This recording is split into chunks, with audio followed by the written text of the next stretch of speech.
আমরা কিন্তু এই বৈঠকের জন্য যে বার্তা পেয়েছি, আবার বলছি, বৈঠকের কোনো নবান্ন থেকে কোনো মেল আমাদের কাছে আসেনি। এটা হচ্ছে প্রথম বক্তব্য, যে আমাদের কাছে কোনো অফিসিয়াল মেল নবান্ন থেকে আসেনি। আমাদের কাছে এসেছে হেলথ সেক্রেটারির মেল থেকে আসা একটি মেল, এবং আমরা স্পষ্ট বলছি যে এই যে বৈঠকে বসার যদি সদিচ্ছা থাকতো, তাহলে কিন্তু তারা আরো অনেক ভালোভাবে, অনেক নমনীয়ভাবে, অনেক সেন্সিটিভ ভাবে আমাদেরকে সেটা জানাতে পারতেন। সেই জায়গাটা কিন্তু ওনারা রাখলেন না। সবাইকে জানিয়ে দেওয়ার জন্য আমরা একটা কথা বলছি, অনেকেই দেখেছেন যে WBJDF এর মেল যে অ্যাকাউন্ট, সেখানে একটি মেল এসেছে এবং অত্যন্ত আশ্চর্যজনকভাবে সেই মেলটি এসেছে।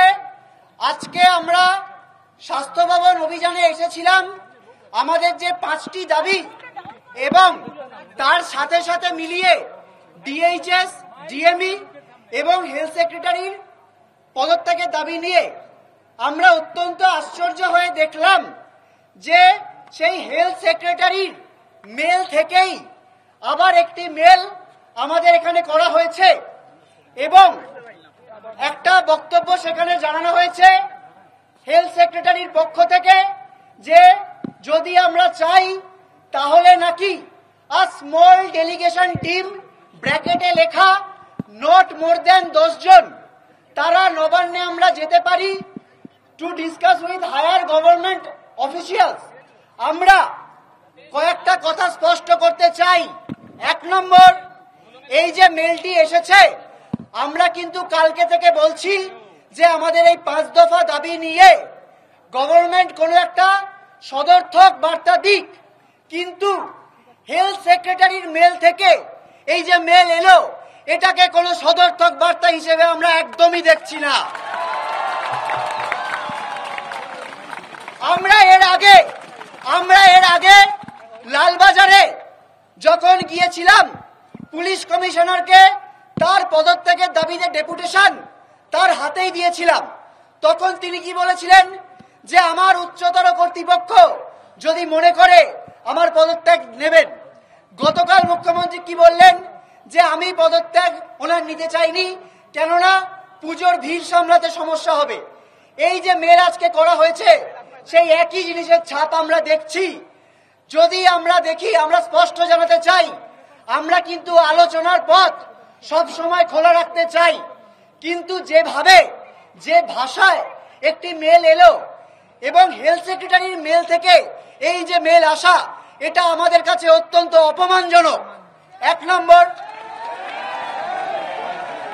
2 নম্বর, ঠিক যেভাবে বলা হলো a small delegation team, not more than 10 জন, এই ব্যাপারটাকেও আমরা অত্যন্ত অসম্মানজনক মনে করছি।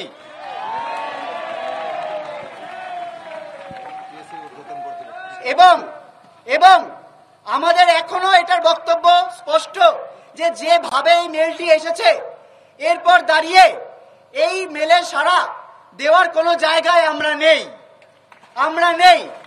কিন্তু একথাটাও আমরা মনে করিয়ে দিতে চাই, যদি কোনোভাবে রাজ্য সরকার এরপরেও কোনো সদর্থক ভূমিকা রেখে কোনো সদিচ্ছার বার্তা জানান, যদি ঊর্ধ্বতন কর্তৃপক্ষ আমাদের এই 5টা দাবি, যার কাছে গেলে আসলে সমস্যার সমাধান হবে বলে এই নিম্নতর কর্তৃপক্ষরা বলছেন, বিনীত গোয়েল জানিয়েছিলেন, DME, DHS বলছেন, যদি তাদের তরফে কোনো সদর্থক কোনো বার্তা আমরা পাই, তাহলে সেক্ষেত্রে আমরা কোথাও যাব কিনা সেটা সবার সাথে আলোচনা করে আমরা ভেবে দেখতে পারি। আমরা একটাই কথা স্পষ্ট বলছি যে আলোচনার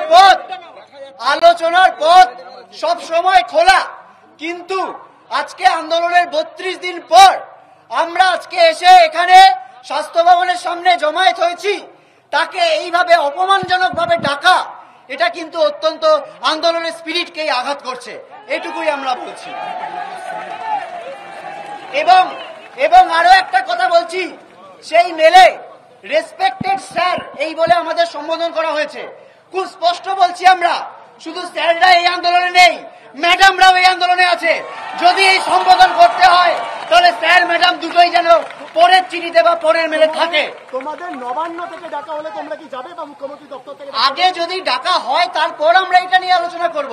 আমরা তো বারবার বলছি আলোচনার পথ সব সময় খোলা, কিন্তু যেভাবে আমাদের এইভাবে অপমানজনক একটা মেল করা হলো, সেই জায়গায় এই মেলের উত্তর আমরা সেইভাবে সাড়া দিতে পারছি না। আমরা তো অবস্থান বিক্ষোভে বসে রয়েছি শান্তিপূর্ণভাবে, আমরা এভাবেই বসে রয়েছি। এটা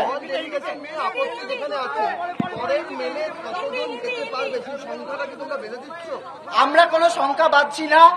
আগে এই যে প্রপার কোনো মেল আসুক, প্রপার কোনো জবাব আসুক, তারপর আমরা সেই মতো করে মেলে কমিউনিকেট করতে পারবো। আমরা চাই কোনো এরকম 10 জন নয়, কোনো এরকম 10 জন 12 জন নয়। আমরা জানি প্রত্যেক কলেজের সমস্ত প্রতিনিধি দল মিলেই যদি যাওয়া হয় তাহলে সবাই সিদ্ধান্ত নিয়ে যাওয়া হবে। এরকম ভাবে কোনো 10 জনের ডেলিগেশন টিম কোনো জায়গায় যেতে পারে না। সেটা আগে আমাদের কোনো ডাক আসুক, তারপর আমরা সেই সিদ্ধান্ত নেব।